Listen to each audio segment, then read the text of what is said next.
आजकल की स्त्रियां, हमारे यहाँ पुत्री पुत्री तो हो गई ना, पुत्र हो गए। सास होती है सास, पुत्र है जावेगा तो पूरे मोहल्ले में लड्डू बांटे, और पुत्री है जाए तो एक लड्डू की शक्ल ना दिखेगा भैया। हाँ, बहुत से तो होते हैं हॉस्पिटल में ही नाचने लगते हैं, पुत्र हो गया तो। पुत्री हुई तो अरे कहाँ है पुत्री, लाली है कहाँ है। आजकल की ऐसी ऐसी सास देखनी है जो कि पुत्री होने पर बहू से भी घृणा करने लगी, ऐसी परिस्थिति हो चुकी है। लेकिन उनको यह नहीं पता कि ये बेटी ही साथ देने वाली है, कोई नहीं साथ देने वाला, कोई भी साथ नहीं देगा। क्योंकि जो स्त्रियां होती हैं वह करुणा की, ममता की प्रतिमूर्ति होती हैं। लेकिन आजकल के पुरुष समझते नहीं है, पुत्र चाहिए भैया, पुत्री तो चाहिए ही नहीं। पुत्री को कहते पराई हो गई, वो तो क्या है उसका। लेकिन पुत्री कभी पराई नहीं होती। बेटी पराई होकर पराई नहीं होती, और इसलिए पिता से हंस करके विदाई नहीं होती। यदि बेटी पराई होती ना तो पिता रोता नहीं। वह पुत्री ही साथ देने वाली है और कोई नहीं। सेठ जी के 4 पुत्र हैं, एक कन्या है। सेठ जी खूब प्रसन्न है, चारों पुत्रों का विवाह कर दिया, बेटी का विवाह कर दिया। चारों पुत्र चले गए विदेश में, खूब पत्नियों के साथ में रहते हैं आनंदित। बेटी भी अपने पति के यहाँ चली गई। अब तो केवल माता पिता घर में अकेले रहते हैं, पूरा घर सुनना पड़ा है। अकेले माता पिता रह रहे हैं उस घर में। समय बीता, माता जी की तबीयत खराब हो गई थोड़ी। अब उनके पति को थोड़ी चिंता हुई कि बताओ मेरे 4 पुत्र यहाँ नहीं हैं, अब उनकी माँ को यहाँ कौन देखेगा। तबीयत ज्यादा बिगड़ने लगी, हॉस्पिटल में ले जाया गया है। हॉस्पिटल में लेके गए ना, डॉक्टर ने कहा सर इस माता जी के लिए तो कम से कम 20 लाख रुपए की जरूरत पड़ेगी, क्योंकि उनका ऑपरेशन होगा। अब सेठ जी विचार करें कि 20 लाख रुपए मैं कहां से लाऊंगा। अरे मैंने तो उन चारों पुत्रों के विवाह में खर्च कर दिए, अपनी पुत्री के विवाह में खर्च कर दिए, अब भला मेरे पास 20 लाख रुपए कैसे होंगे। विचार कर रहे हैं कहां से लाऊं।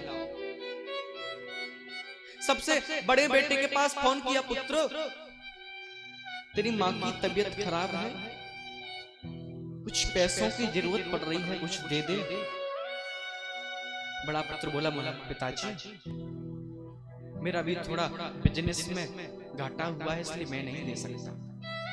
अरे चल भैया तू नहीं दे सकता तो क्या अपनी माता को देखने ही नहीं आ जा।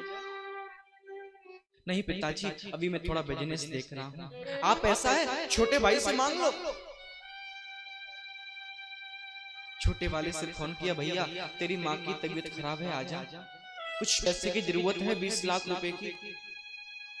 वो बोला पिताजी बच्चों की पढ़ाई चल रही है, मेरे पास भी इस समय नहीं है। बोले आजा तू, और मैं नहीं आ पाऊंगा। उससे छोटे वाले को फोन लगाया, बेटा आज तेरी माँ की तबीयत खराब हो गई है, हॉस्पिटल में 20 लाख रुपए डॉक्टर मांग रहा है, तू 20 लाख रुपए भेज देना। पिताजी मैं 20 लाख रुपए नहीं दे सकता, क्या मैंने इलाज के लिए थोड़ा कमाए थे।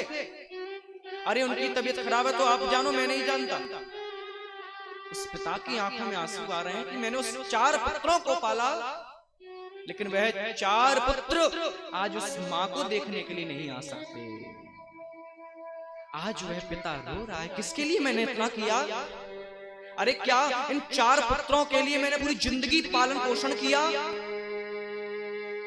4 पुत्रों के लिए पालन पोषण किया तो आज ये हालत हो रही है कि माँ को देखने के लिए भी कोई नहीं आ सकता। पैसे की तो बात तो छोड़ो,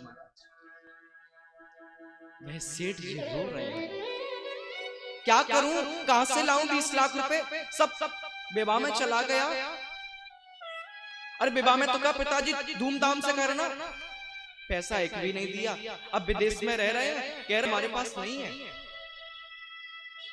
सेठ जी को अंतिम में अपनी पुत्री को फोन लगाना पड़ा। एक मजबूरी, एक परिस्थिति ऐसी होती है कि पुत्री को भी फोन लगाना पड़ा। पुत्री, बेटी, तेरी माँ की तबीयत खराब है। क्या हुआ पिताजी? बोले ऐसे ऐसे तेरी माँ की अचानक से तबीयत खराब हो गई, हॉस्पिटल में तेरी माँ है, लेकिन डॉक्टर 20 लाख रुपए मांग रहा है, तेरे चारों भाइयों ने मना कर दी। पिताजी, आपने मेरे पास क्यों नहीं फोन किया था पहले? आप डॉक्टर से बात कराओ मेरी। डॉक्टर को फोन दिया, भैया मेरी बेटी का फोन है, थोड़ा बात तो कर। उस बेटी ने कहा, डॉक्टर साहब आप इलाज प्रारंभ करो और मैं आपके अकाउंट में 20 लाख रुपए भेजती हूँ।